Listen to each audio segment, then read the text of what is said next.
So, today we're diving into some really deep thoughts about relationships, especially around the concept of friendship and the changing standards of love and commitment, right? Exactly. It's fascinating how we tend to stick to these set rules of how relationships should look based on age, expectations, and even what society deems as correct. But when we really think about it, aren't these just arbitrary guidelines that we've created?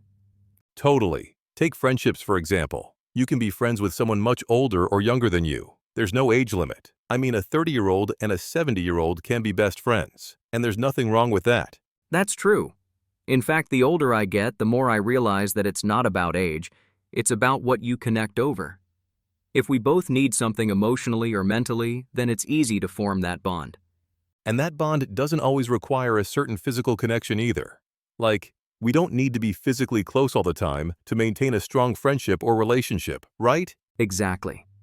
It's not about the physical closeness, it's about the emotional and mental connection. If someone isn't adding to that, then maybe it's time to reassess the relationship. And when it comes to romantic relationships, I think a lot of people are stuck on these traditional rules, like believing you have to live together, get married, or follow certain standards. But do those really hold up in today's world? Definitely not. Especially with the idea of success. People often associate success with following these norms, getting married, having kids, living a certain way.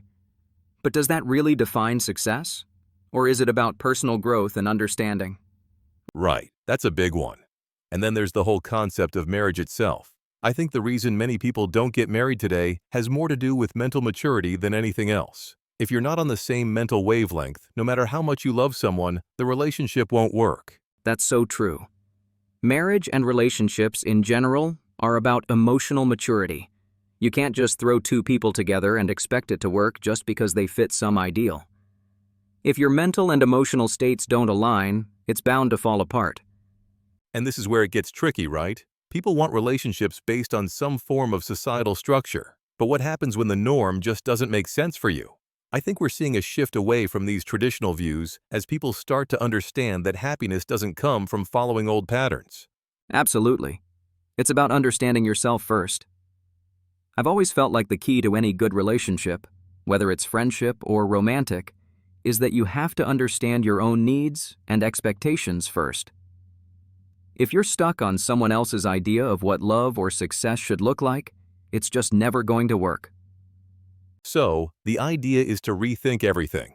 Don't measure success by the old standards, right? Because we've lived through that, and now it's time to move beyond them and create new definitions. Exactly. Life isn't about meeting those old expectations anymore. We've all gone through enough trial and error to understand that. The real challenge now is to take what we've learned from those failures and build something new, something that actually works in today's world. And that's what we're doing now, redefining the future. It's not about the mistakes or failures. It's about using them to build a better foundation for what's to come. And that's the important part. Moving forward with intention. Learning from the past, but not being tied down by it. The future has a lot more to offer if we stop clinging to outdated expectations. Couldn't agree more.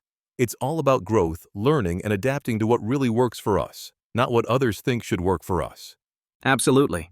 And I think once more people start realizing that, we'll see a huge shift in how relationships and success are viewed. People won't be stuck living in someone else's version of their life. They'll start living their own. It's a great thought to leave on. So what's your takeaway from all this?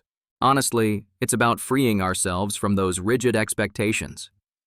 Once we understand that love, success, and relationships don't have to fit into these tiny boxes, that's when real happiness can begin. Definitely. We're writing our own rules now.